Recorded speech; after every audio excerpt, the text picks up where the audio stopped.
लोकसभा चुनाव के बाद पहली चुनावी परीक्षा के नतीजे आ रहे हैं। 7 राज्यों की 13 विधानसभा सीटों का जिक्र करते हैं, जहां पर हुए उपचुनाव के नतीजे आ रहे हैं। इंडिया गठबंधन को बढ़त मिलती दिखाई दे रही है। इंडिया 6 सीट पर तो एनडीए 2 सीट पर और अन्य 5 सीट पर आगे चल रहे हैं। देखिए, आज का दिन बहुत अहम, जहां उपचुनाव में नतीजों का दिन है। वोटों की गिनती के बाद जो अहम जानकारी, बड़ी खबर निकल के सामने आई है, वो स्क्रीन पर है। यह लोकसभा चुनाव के बाद पहली चुनावी परीक्षा है, उपचुनाव, जहां पर 7 राज्यों की 13 विधानसभा सीटों पर वोटिंग के बाद आज काउंटिंग का दिन है।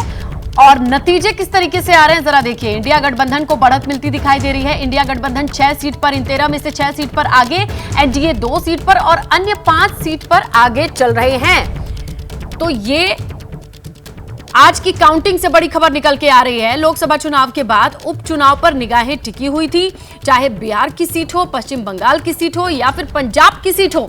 यहां पर किस तरीके से ये नतीजे आ रहे हैं, इसमें अहम बात यह है कि इंडिया गठबंधन को बढ़त मिलती दिखाई दे रही है। 13 सीटों पर उपचुनाव हुए लोकसभा चुनाव के बाद, यह पहली परीक्षा थी। देखिए, बड़ी खबर यह है कि हिमाचल प्रदेश में 3 सीट में 2 के परिणाम आ चुके हैं। देहरा सीट पर कांग्रेस उम्मीदवार सुखविंदर सिंह सुक्खू की धर्मपत्नी कमलेश ठाकुर को जीत मिली है। उन्होंने 2 बार के निर्दलीय चुनाव जीतने वाले होशियार सिंह को मात दे दी है। वहीं बीजेपी हमीरपुर में उम्मीदवार आशीष शर्मा 1433 वोटों से जीत गए हैं। तीसरी सीट नालागढ़ पर कांग्रेस के उम्मीदवार के आगे चलने की खबर मिल रही है। देखिए, हिमाचल प्रदेश में किस तरीके से जनादेश सामने आया है उपचुनाव के बाद। अब परिणाम, वोटों की काउंटिंग, जहां देहरा सीट पर 2 बार के निर्दलीय उम्मीदवार को हरा करके सीएम सुखविंदर सिंह सुक्खू की धर्मपत्नी कमलेश ठाकुर को जीत मिल चुकी है। चुनाव तो चुनौतीपूर्ण हो जाता है, कोई चुनौती के साथ भी और उसके चुनाव के साथ भी। आप क्रेडिट किसे देंगे इस चीज का? मैं इसका क्रेडिट जनता को दूंगी जी, भाई बहनों को दूंगी, जिन्होंने कंधे से कंधा मिला के साथ दिया। अब एक ही परिवार से आप 2 सदस्य हैं जो विधानसभा पहुंच रहे हैं, किस तरह से आप देखते हैं इस सबको और क्या प्राथमिकताएं रहेंगी आपकी? देखिए जी, उनका मतलब कि सीएम साहब की अपनी ड्यूटी है, मेरी अपनी ड्यूटी है अपनी देहरा के प्रति, तो अपनी अपनी ड्यूटी निभाएंगे हम। तो चलिए, उपचुनाव की सरगर्मी के बीच ग्राउंड का रुख करते हैं। हमारे सहयोगी किस तरीके से इस वक्त, अगर नजदीक से देखा जाए तो अब ये नतीजे रंग दिखा रहे हैं, जहां पर मिठाई लड्डू बंटने का क्रम दिखाई दे रहा है। सचिन से शुरुआत करते हैं। चाहे हिमाचल की बात कर लें या पंजाब की बात कर लें, एक-एक सीट पर नतीजे आने के बाद तस्वीरें बड़ी तेजी से बदल रही हैं। और क्या अपडेट है सचिन?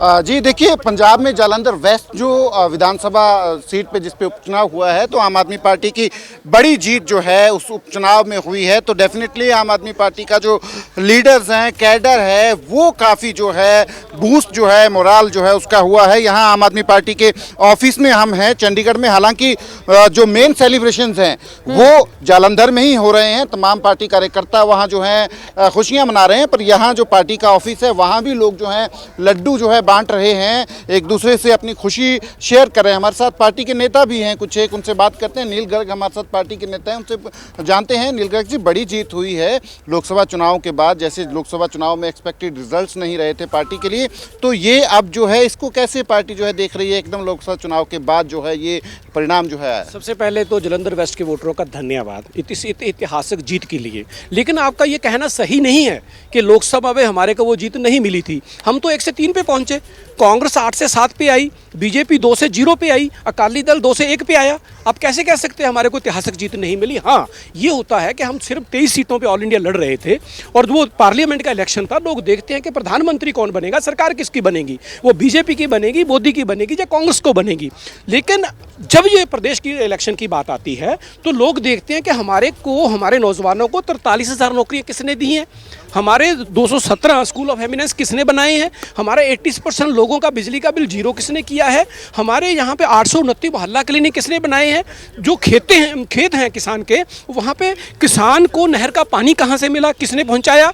17 टोल प्लाजा बंद किसने किए? शहीदों को 1 करोड़ रुपया किसने दिया? सो जब लोग देखते हैं कि काम की राजनीति को देखते हैं तो उसके ऊपर मोहर लगाते हैं। और इसके अलावा मुख्यमंत्री, आपका कहना है मुद्दे बदल जाते हैं लोकसभा और विधानसभा? बिल्कुल बदल जाते हैं। आपने दिल्ली में भी देखा ना, अब 2014 में देख लो, 2019 में देख लो, बीजेपी वहाँ पे 7 की 7 लोकसभा की सीटें जीत जाती है। लेकिन 2015 में विधानसभा का इलेक्शन होता है, 70 में से 67 हमारे को आती हैं। 2020 में विधानसभा का इलेक्शन होता है तो हमारे को 62 सीटें आती हैं। वही वोटर है, वही एरिया है। सो लोगों का जो प्रायोरिटी है वो डिफरेंट है दोनों के लिए। तो यहाँ आम आदमी पार्टी के कार्यकर्ता हैं, लड्डू बांट रहे हैं, आप देख सकते हैं हाथ में लड्डू के डब्बे हैं। जी, आपका नाम क्या है पहले? मेरा नाम राम स्वरूप शर्मा जी, मैं एक म्यूनसिपल काउंसलर आम आदमी पार्टी के टिकट तो जितया हुआ खरड़ तो है जी। इस जीत को लेकर क्या कहना चाहेंगे? बड़ी जीत हुई है आम आदमी पार्टी की ये जलंधर वेस्ट। देखो जी, सब तो पहला तो मैं परमात्मा का और अकाल पुरख वाहिगुरु का शुकराना करदा जिन्होंने कि सानू साडी पार्टी नू इन्नी बड़ी जित दवाई है। ते ये साडे वास्ते एक बहुत बिल्कुल। माण दी और गल है। देखिए, ते ये बाकी लोकसभा चुनाव के बाद कह सकते हैं दूसरी बड़ी चुनावी बैतरणी थी जिसे आम आदमी पार्टी ने पंजाब में पार किया है, और खुशी वाली बात है। जैसे ही घड़ी का काटा दोपहर 2:30 पे आए, बबीता जी का दिल सास बहू साजिश के लिए मचल जाए। और ये है इनकी बहू, पूरे दिन ऑफिस की टेंशन हो जाए गॉन जब ये करें अपना फेवरेट शो फ्री टाइम पे ऑन। इनकी तरह आप भी देखिए अपना फेवरेट शो अपने टाइम पर और डाउनलोड कीजिए एबीपी लाइव ऐप अपने स्मार्ट टीवी पर।